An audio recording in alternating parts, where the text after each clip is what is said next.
ఇప్పుడు వైసీపీ పార్టీలో పనిచేస్తున్నటువంటి హిందువులు ఏదైతే బొత్స గారు ఉన్నారో వాళ్ళకి ఎప్పుడో ఆ నరం కట్ అయిపోయినట్టుందండి. ఎందుకంటే వైసీపీ పార్టీ అధికారంలో ఉన్నప్పుడు హైందవ ఆలయాలపై దాడి జరిగితే ఏ ఒక్కరోజు కూడా వీళ్ళు అరే ఇలా జరుగుతుంది ఏంటి, తప్పు కదా, ఎందుకు ఇలా చేస్తున్నాం, మన దేవుణ్ణి మనం ఇబ్బంది పెడుతున్నారు, మన ప్రభుత్వం ఇలా వద్దని చెప్పాలి కదా అన్న పాపాన్ని పోలేదండి.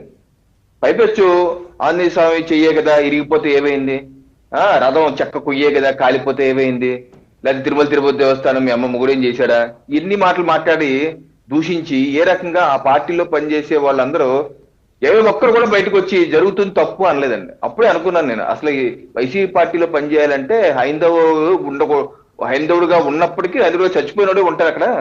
ఎందుకంటే ఇంత దారుణం జరుగుతుంటే పార్టీ ఏ ధర్మంలో మనం పుట్టామో తెలిపి మాట్లాడేంటి అనుకున్నాం. ఈ రోజు కూడా అదే, కలియుగదైవం వెంకటేశ్వర స్వామి యొక్క మహాప్రసాదమైనటువంటి లడ్డూ ప్రసాదం మిగతా ఏదైతే చేస్తారో అవన్నీ నెయ్యితో చేయాలి, స్వచ్ఛ నెయ్యితో చేయాలి. దాన్ని రసాయనాలు పెట్టేసి కలుషితమైన రసాయనాలు పెట్టి చేసింది కాక మళ్ళీ ఇప్పుడు తగుదనమ్మా అని చెప్పి శాసన మండలిలో వెంకటేశ్వర స్వామి పటాలు ఒక చేత్తో, వైసీపీ ప్లకార్డులు ఒక చేత్తో.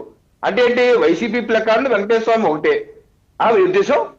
మళ్ళీ కాళ్ళకేమో బూట్లు చెప్పులు, ఇలా సభ వెలుపల సభ లోపల రెండు ఈ రకంగా.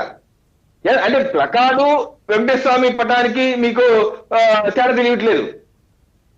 నిరసన చెప్తారా, నిరసన వెంకటేశ్వర స్వామి ఫోటో తీసుకుని నిరసన చెప్తారా? ఏం మనుషులని మీరు? మళ్ళీ ఆ ఫోటోలు పక్క పడేసి పోతారా? మళ్ళీ బొత్స గారు బయటకు వచ్చి ఒక ఫోటో వీడియో బయట పెట్టండి అన్నారు. నారా లోకేష్ గారు ట్విట్టర్ లో ఆ వీడియో బయట పెట్టారు. ఏ రకంగా మీరందరు చెప్పులు షూలు వేసుకొని పటాలు పెట్టుకుని బయట లోపల పెట్టారు. ఇప్పుడు ఏమంటారు బొత్స గారు, హిందువులైనా మనం అసలు కనీసం రాజకీయాలు చేసుకోండి, ఏదో చేస్తారు చేయండి, కానీ దేవుని కూడా మీరు ఏ రకంగా మీరు అవమానం చేస్తే మీరేం హిందువులు అసలు? రోజు మీ ఇంట్లో అసలు ఇలవైపు ఉన్నారా, పూజ చేస్తారు అసలు మీరు? ఈ రకమైన కార్యక్రమాలు రాజకీయాలకి వాడుకుంటారా?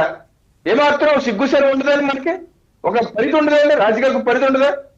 మనం అనగా వ్యక్తిగతం, మన ధర్మం వ్యక్తిగతం.